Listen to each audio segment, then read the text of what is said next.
विज्ञान एक ऐसा विषय है जिसने हमें इस दुनिया को समझने में मदद की है। विज्ञान की मदद से हम पूरे ब्रह्मांड को जान सकते हैं। इस आधुनिक युग में कई सारे सिद्धांत हैं जो हमें अचंभे में डाल देती है। कुछ थ्योरीज वास्तविकता को चुनौती देती है, कुछ थ्योरीज के अकॉर्डिंग हम एक ब्लैक होल के अंदर रहते हैं। कैसा होगा क्या मैं आपसे कहूँ कि आपके जैसा दिखने वाला एक और इस रियलिटी में मौजूद है? क्या आप मेरा विश्वास करोगे? इसी कंसेप्ट को कहते हैं द मल्टीवर्स। इसके बारे में आपने ज़रूर सुना होगा। मल्टीवर्स या पैरेलल यूनिवर्स की थ्योरी के अकॉर्डिंग हमारे जैसे बहुत सारे यूनिवर्सेस हैं और बहुत सारे अलग अलग आयाम हैं या यूँ कहें डायमेंशंस हैं जिन्हें हम हमारी आंखें देख नहीं सकती पर वो एग्जिस्ट में होते हैं। ह्यूज एवर्ट्स की थ्योरी के अकॉर्डिंग ये माना जाता है कि बहुत सारे लोग जो कि एक ही पैरेलल यूनिवर्स में रहते हैं उनकी अलग अलग पॉसिबिलिटीज़ होती हैं। उनके माना जाता है कि बहुत सारे यूनिवर्सेस को एक साथ मिलाकर एक पैरेलल यूनिवर्स बनाया जाता है, एक मल्टीवर्स जो कि पूरी तरह बनाया जाता है यूनिवर्सेस से। वो बताता है कि आज आप जो करते हो, आज आपके जो इवेंट्स हैं वो आपका फ्यूचर डिसाइड करते हैं और फ्यूचर के डिसाइड होने पर ही अनेक पॉसिबिलिटीज़ होती हैं जो कि अलग अलग यूनिवर्सेस को बनाती हैं। पर कई वैज्ञानिक इस सिद्धांत को सही नहीं मानते हैं। जाने माने वैज्ञानिक जील बोर्स ने ये कहा, जिन्होंने एटम की स्ट्रक्चर की खोज की थी। उन्होंने कहा कि अगर सभी व्यक्तियों की पॉसिबिलिटीज़ को अगर डिवाइड कर दिया जाए तो पूरी तरह ये सही नहीं होता, पर इसे पूरी तरह नकारना भी सही नहीं है। पैरेलल यूनिवर्स का कंसेप्ट बिग बैंग के साथ ही आया था, एक ऐसी शक्ति जिसने पूरे यूनिवर्स का क्रिएशन किया।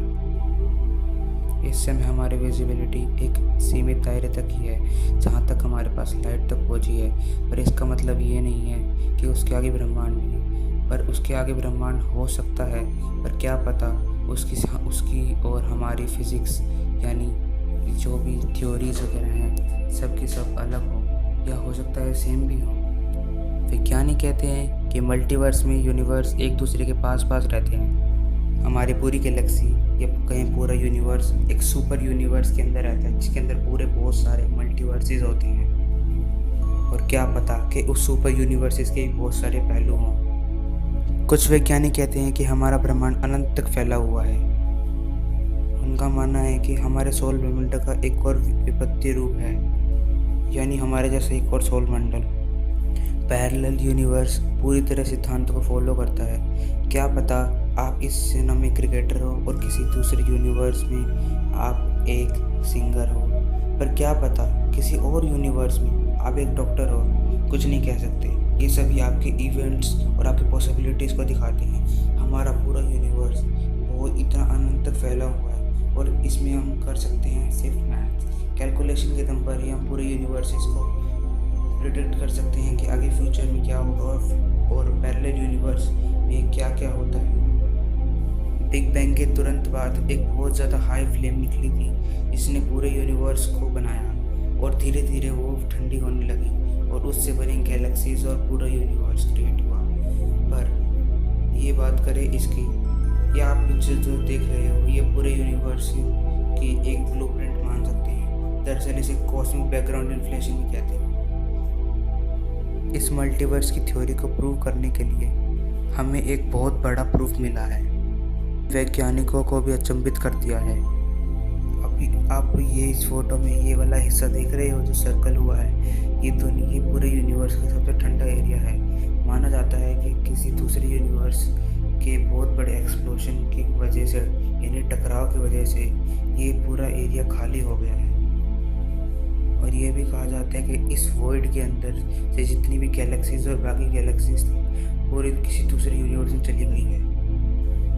पर सिर्फ एक प्रूफ काफ़ी नहीं है। इस पूरे यूनिवर्स में ऐसी बहुत सी कम चीज़ें हैं जो कि हमें बताती हैं कि सच में मल्टीवर्स या पैरेलल यूनिवर्स एग्जिस्ट करते हैं या नहीं। सिर्फ एक वॉइड की वजह से हम ये तो नहीं कह सकते कि पूरे यूनिवर्स में ऐसी बहुत सारी चीज़ें हैं, या फिर यूँ कहूँ मल्टीवर्स भी एग्जिस्ट करता है। पर फिर भी ये सब तो वो थ्योरीज हैं जो हम इंसानों ने दी है। ऐसी ना जाने कितनी सारी पॉसिबिलिटीज़ हो सकती हैं, या फिर कहो बहुत सारे यूनिवर्सेस हो सकते हैं जो कि एग्जिस्टेंस में हो पर शायद हमारे आसपास ही हों, पर फिर भी हमें ना पता हो। मैथमेटिक्स और कैलकुलेशन से अलग ये पूरा यूनिवर्स बना हुआ है एटम और परमाणु से। इस पूरे यूनिवर्स में जितने भी एटम्स और परमाणु हैं, उन सब की इन्फॉर्मेशन अगर हमें मिल जाए तो हम ये बता सकते हैं कि पूरा यूनिवर्स किस चीज़ से बना हुआ है और क्या ये सच में पैरेलल यूनिवर्स को होल्ड करता है। आपको ये वीडियो कैसी लगी? क्या आप भी मल्टीवर्स की कंसेप्ट को मानते हैं? अगर हाँ, तो मुझे कमेंट में बताइए और मिलते हैं अगली वीडियो में।